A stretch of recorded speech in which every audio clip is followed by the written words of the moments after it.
Hi friends, இங்கே ஒரு 5 யூஸ்ஃபுல்லான டிப்ஸ் பார்க்க போகிறோம்.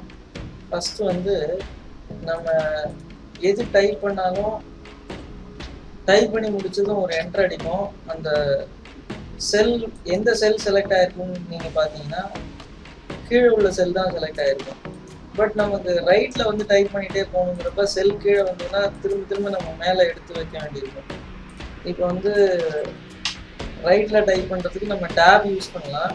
பட் டிஃபால்ட்டாகவே வந்து நம்ம என்டர் அடித்ததும் ரைட்டில் மூவ் ஆகிற மாதிரி செட் பண்ணணும்னா அதுக்கு ஆப்ஷன் இருக்கா அப்படின்னு கேட்டால் எஸ்.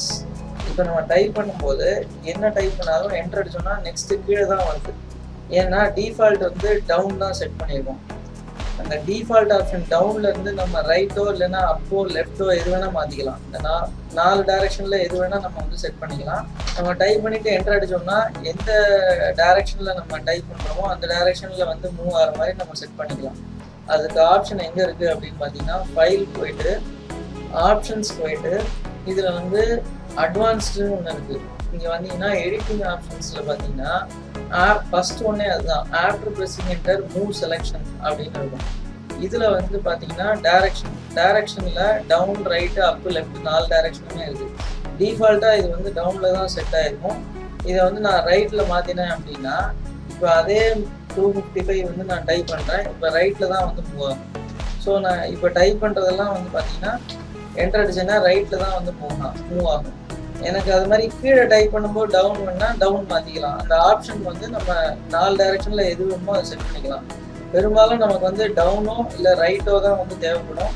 ஸோ எது நமக்கு ப்ரிஃபரபிளோ அந்த டைரெக்ஷன் செட் பண்ணலாம். இது எங்கே இருக்குது அப்படின்னா ஃபைல் ஆப்ஷன்ஸில் அட்வான்ஸ்டில் எடிட்டிங் ஆப்ஷன்ஸில் ஃபஸ்ட் ஒன்று இதுதான். எடிட்டிங் ஆப்ஷன்ஸ்னு ஃபஸ்ட் இருக்கும்.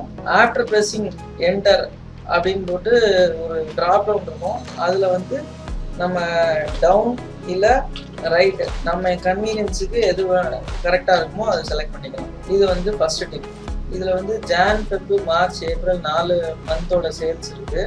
இது செலக்ட் பண்ணோம்னாலே கீழே வந்து average, count, minimum, maximum, sum அப்படின்னு இதை பற்றின இன்ஃபர்மேஷன்லாம் ஆட்டோமேட்டிக்காக கால்குலேட் ஆகி இங்கே டிஸ்பிளே ஆகும். இதெல்லாம் வந்து வெறும் டிஸ்பிளேக்கு மட்டும் இல்லை, இதை கிளிக் பண்ணால் நம்ம இதை வந்து காப்பியும் பண்ணிக்கலாம், இங்கே பேஸ்ட்டும் பண்ணிக்கலாம். இப்போ பார்த்தீங்கன்னா ஆவரேஜ் வந்து இங்கே பேஸ்ட் ஆகிடுது. இது வந்து ஆவரேஜ். நெக்ஸ்ட் வந்து பார்த்தீங்கன்னா சம் வேணுன்னா சம்மும் வந்து இங்கே நம்ம பேஸ்ட் பண்ணிக்கலாம். இது வந்து சம் செலக்ட் பண்ணோடனே ஸ்டேட்டஸ் பாரில் டிஸ்பிளே ஆகிறதெல்லாம் வந்து வெறும் டிஸ்பிளேக்கு மட்டும் இல்லை, அதை வந்து நம்ம கிளிக் பண்ணால் காப்பியும் ஆகும், இங்கே நம்ம பேஸ்ட்டும் பண்ணிக்கலாம். இல்லை வேற எங்கேயாவது வேணுன்னா அங்கேயும் பேஸ்ட் பண்ணிக்கலாம். இது எங்கே காப்பி ஆகும் அப்படின்னா இது வந்து கிளிக் போர்டில் காப்பி ஆகும். ஸோ மினிமம், மேக்ஸிமம் இதெல்லாம் வந்து ஜஸ்ட்டு செலெக்ஷன்லேயே வந்து நமக்கு இங்கே டிஸ்பிளே ஆகும். இதை கிளிக் பண்ணால் நம்ம காப்பி பண்ணி எங்கே வேணால் பேஸ்ட் பண்ணிக்கலாம். இது வந்து அடுத்த டிப். இது இப்போ வந்து இதில் ஒரு ஃபார்முலா இருக்குது. இதில் வந்து எனக்கு இந்த பர்சன்டேஜ் வந்து என்ன பர்சன்டேஜ் இங்கே யூஸ் பண்ணியிருக்காங்க அப்படின்னு செக் பண்ணணும். அப்படின்னா இதில் வந்து F9 கீ ப்ரெஸ் பண்ணேன்னா இது 10ன்னு அதுவே காட்டும். அது மாதிரி இது வந்து என்ன நம்பர் இங்கே யூஸ் பண்ணியிருக்கோம் அப்படின்னு செக் பண்ணோம்னா மறுபடியும் F9 அடித்தா இங்கே வந்து 5ன்னு காட்டும். இங்கேயும் வந்து நான் அது மாதிரி செக் பண்ணிக்கலாம். இப்போ எல்லாமே வந்து நம்பர்ஸாக மாறிடுது. இது என்ன கீ யூஸ் பண்ணுறோம் அப்படின்னா F9ங்கிற கீ யூஸ் பண்ணுறோம். இது வந்து ஒரு பெரிய ஃபார்முலாவில் ஒரு பர்டிகுலர் வேல்யூ வந்து கரெக்டாக இல்லையான்னு செக் பண்ணுறதுக்கு இந்த F9 வந்து யூஸ் பண்ணிக்கலாம். நம்ம எஸ்கேப் அடிச்சிட்டோம்னா பழையபடி இது வந்து ஃபார்முலாவாக லிங்க்டு ஃபார்முலாவாக மாறிடும்.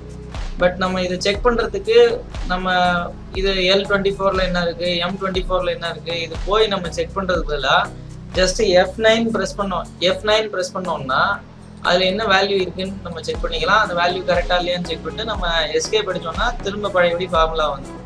அந்த ஃபங்க்ஷன் கீ வந்து எப்படி யூஸ் ஆகுதுன்னா நமக்கு அந்த ஃபார்முலா வந்து என்ன கால்குலேட் பண்ணும் அப்படிங்கிறத காட்டுறதுக்கு யூஸ் பண்ணும். ரெஃபரன்ஸை ரிவீல் பண்ணுற கீ இல்லை, அது கால்குலேட்டும் பண்ண முடியும். அதால் இப்போ இங்கே பார்த்தீங்கன்னா 1 + L24% இருக்குன்னா சேர்த்து செலக்ட் பண்ணேன்னா இந்த 1+ஓட சேர்த்து கால்குலேட் பண்ணி எனக்கு 1.1 அப்படின்னு சொல்லும். ஸோ அது கால்குலேஷனும் அதால் பண்ண முடியும் இந்த F9 கீயால். நம்ம வந்து ஆனால் கரெக்டான ஏரியாவை செலக்ட் பண்ணணும். அது வந்து ரொம்ப முக்கியம். கரெக்டான ஏரியாவை நம்ம செலக்ட் பண்ணி F9 அடித்தோம்னா அதுக்கு என்ன ரிசல்ட் வருங்கிறதையும் நம்ம செக் பண்ணலாம். செல் ரெஃபரன்ஸ் வந்து எதை லிங்க் பண்ணியிருக்கோங்கிறத செக் பண்ணலாம். ப்ளஸ் கேல்குலேஷன் கரெக்டாங்கிறதையும் நம்ம வந்து செக் பண்ணிக்கலாம். ரெண்டுக்குமே வந்து இந்த F9 கீ வந்து யூஸ்ஃபுல்லாக இருக்கும். இது 3வது. இப்போ இதில் வந்து name, age, email ID, date of birth, phone number இதெல்லாம் வந்து வேறு வேறு லொக்கேஷனில் இருக்குது வச்சுக்கோங்களேன். இது எல்லாமே டிஸ்கனெக்டடாக இருக்குது. எனக்கு வந்து இது எல்லாத்தையும் ஒன்று சேர்க்கணும், ஒரே ரோவில் கொண்டு வரணும் அப்படின்னா சிம்பிளாக ஒரு ஆப்ஷன் என்ன அப்படின்னு பார்த்தீங்கன்னா, எனக்கு என்ன ஐட்டம்ஸ் என்ன ஆர்டரில் வேணுமோ அந்த ஆர்டரில் நான் காப்பி பண்ணாலே வந்து இது பண்ணிடலாம். இப்போ ஃபஸ்ட்டு வந்து எனக்கு நேம் வேணும், age, next date of birth, phone number, email ID. So இங்கே இந்த கிளிக் போர்டில் பார்த்தீங்கன்னா எனக்கு 5மே வந்து இதில் காப்பி ஆகிடுச்சு. நான் பேஸ்ட் ஆல் கொடுத்தேன்னா எனக்கு பார்த்தீங்கன்னா இங்கே எல்லாமே ஒரே இதில் பேஸ்ட் ஆகிடுச்சு. நான் இதை வந்து டிரான்ஸ்போஸ் பண்ணிக்கலாம். ஸோ எனக்கு ஒரே ரோவில் வந்து இந்த இன்ஃபர்மேஷன் எல்லாமே வந்து இது வந்து மல்டிபிள் ஐட்டம்ஸ் காப்பி பண்ணுறதுக்கு உங்களுக்கு கிளிப் போர்டு வந்து எவ்வளோ யூஸ்ஃபுல்லாக இருக்குங்கிறத நம்ம பார்க்குறோம். இதெல்லாம் வந்து வேறு வேறு காலத்தில் வேறு வேறு செல்லில் இருக்குது. இது எல்லாத்தையும் ஒரே காலத்துக்கு நம்ம ஃபஸ்ட்டு கொண்டு வந்துட்டோம். அதுக்கப்புறம் அதை வந்து நம்ம ஒரே ரோலையும் கொண்டு வரணுனாலும் கொண்டு வந்துக்கலாம். ஸோ அதுக்கு வந்து இதில் பார்த்தீங்கன்னா 24 ஐட்டம்ஸ் வரைக்கும் இந்த கிளிப் போர்டில் வந்து நம்ம காப்பி பண்ணிக்கலாம். நம்ம ஆர்டர் மாத்திரம் நம்ம கரெக்டாக காப்பி பண்ணிட்டோம்னா பேஸ்ட் ஆல் கொடுக்கும்போது அந்த ஆர்டர்லேயே வந்து கரெக்டாக பேஸ்ட் ஆகிடும். நம்ம எந்த ஆர்டரில் காப்பி பண்ணோமோ அந்த ஆர்டர்லேயே இப்போ வந்து பேஸ்ட் ஆகிடும். ஸோ இது வந்து ஒரு யூஸ்ஃபுல்லான ஐட்டம். இது என்னென்னா வேறு வேறு இடத்துல இருந்து நமக்கு காப்பி பண்ணணும், ஒரே இடத்துக்கு கொண்டு வரணும் அப்படிங்கிறப்ப இது ரொம்ப யூஸ்ஃபுல்லாக இருக்குது. நெக்ஸ்ட் இது 4வது டிப்பு.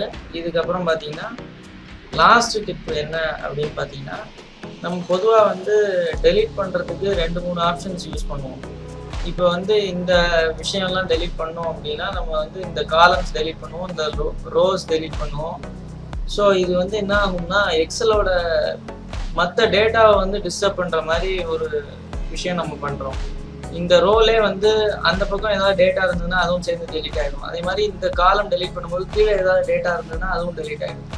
அதெல்லாம் இல்லாமல் டெலீட் பண்ணுறதுக்கு என்ன ஆப்ஷன் அப்படின்னு பார்த்தீங்கன்னா, ஒரு ரோ எக்ஸ்ட்ரா செலக்ட் பண்ணி நம்ம வந்து Ctrl D ப்ரெஸ் பண்ணோம்னா இதெல்லாம் வந்து டெலீட் ஆகிடும்.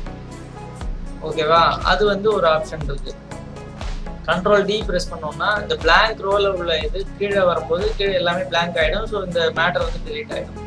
இன்னொரு ஆப்ஷன் என்ன அப்படின்னா ரைட் கிளிக் பண்ணால் கிளியர் கண்டென்ட்ஸ்னு ஒரு ஆப்ஷன் இருக்குது. இது கிளியர் பண்ணிடும். இது ரெண்டும் இல்லாமல் நமக்கு இன்னொரு ஆப்ஷன் இருக்குது, ரீப்ளேஸ் வச்சு நம்ம இதை வந்து ரிமூவ் பண்ண முடியும். ஓகேவா? இதில் என்ன கண்டென்ட் இருக்குன்னு நமக்கு தெரியாது. இதில் ஃபார்முலா இருக்கலாம், கண்டென்ட் இருக்கலாம், என்ன வேணா இருக்கலாம். இதை Ctrl H போட்டுட்டு ஸ்டார் அடித்தோம்னா எல்லாமே வந்து கம்ப்ளீட்டாக ரீப்ளேஸ் ஆயிரும். ரீப்ளேஸ் வித்தில் பிளாங்காக விட்டால் போதும். ரீப்ளேஸ் ஆல் கொடுத்துட்டோம்னா இது கம்ப்ளீட்டாக போயிடும். ஸோ இந்த ஏரியாவில் உள்ளது மட்டும்தான் நமக்கு வந்து ரிமூவ் ஆகும். மற்ற இடத்துல உள்ள டேட்டா வந்து எதுவுமே டிஸ்டர்ப் ஆகாது. ஸோ இதில் வந்து என்னன்னு பார்த்தீங்கன்னா இந்த செலக்ட் பண்ணி ரைட் கிளிக் பண்ணி கிளியர் கண்டென்ட்ஸ் கொடுக்கறது ப்ளஸ் வந்து Ctrl D யூஸ் பண்ணுறது. இந்த மேலே எக்ஸ்ட்ரா ஒரு ரோ செலக்ட் பண்ணிவிட்டு Ctrl D யூஸ் பண்ணோம்னா ஃபுல்லாக வந்து ரிமூவ் ஆகிடும். இந்த ஒரு ஆப்ஷன். அதில் இன்னொரு ஆப்ஷன் என்ன, ரீப்ளேஸ் பண்ணிவிட்டு மேலே ஸ்டார் கீழே வந்து பிளாங்க் வச்சுட்டு ரீப்ளேஸ் ஆல் கொடுத்தீங்கன்னா இந்த கண்டென்ட்லாம் ரிமூவ் ஆகிடும். அது ஒரு ஆப்ஷன். தேங்க்யூ.